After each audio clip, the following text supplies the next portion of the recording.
Alors aujourd'hui, on va voir un gros conseil de composition, notamment très utile pour vos photos de paysage. Allez en avant, bien grand. Avant de commencer, je vous rappelle que sur mon site photomaniac.fr, vous pouvez accéder à mon article beaucoup plus complet sur le sujet des techniques de composition en photo de paysage, où j'ai du coup dans cet article 21 techniques de composition. Vous pouvez aussi sur mon site accéder à ma formation gratuite sur les bases de la photographie, donc n'hésitez pas à aller voir tout ça. Donc on y va. Alors lorsque vous choisissez les éléments à inclure dans votre cadre et que vous allez du coup les inclure, pensez à ne pas les laisser trop près des bords. Donnez à tous les éléments un petit peu d'espace pour respirer. En effet, lorsque les éléments sont coupés sur les bords, cela peut être un petit peu désagréable pour le spectateur. Alors, pour être plus précis, vous pouvez couper des éléments, mais vous devez laisser suffisamment d'éléments visibles dans votre photo pour que le cerveau humain puisse imaginer la suite. Donc ça suit le principe de continuité de la théorie de Gestalt.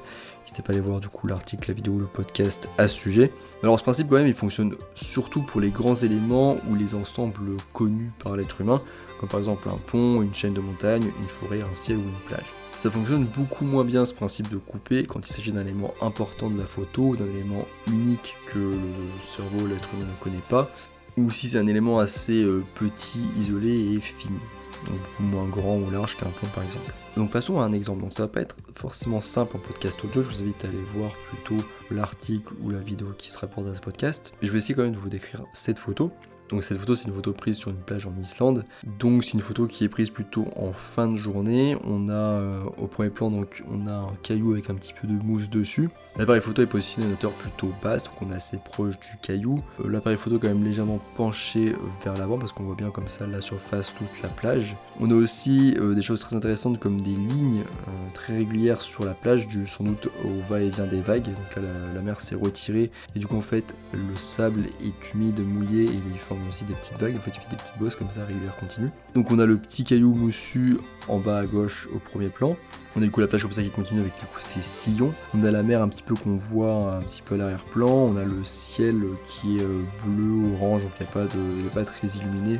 Globalement la scène n'est pas très illuminée, c'est parce que c'est en fin de journée. On n'a pas de soleil dans le cadre, on n'a pas de lumière réellement violente. On a quelques nuages dans le ciel intéressants qui sont d'ailleurs un petit peu légèrement flous, je pense, j'ai flou le moment, dû sans doute à un temps de pause un petit peu long.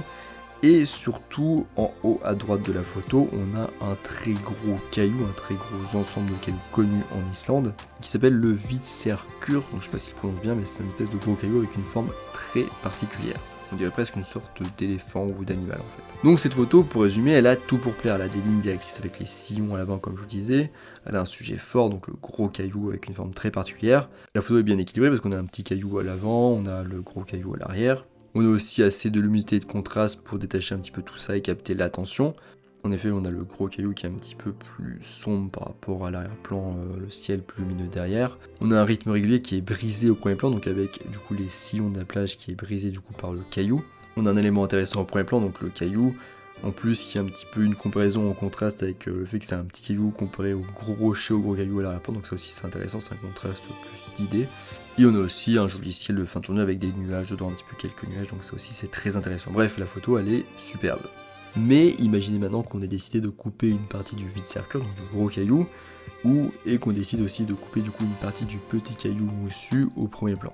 Eh bien, cela conduirait à une composition déséquilibrée et une insatisfaction. Parce qu'en effet, on se dirait à quoi ressemble le reste du gros rocher, sa forme elle a l'air unique, et j'en vois qu'une partie, je me demande à quoi ça ressemble après, donc ça sera un petit peu chiant, désagréable.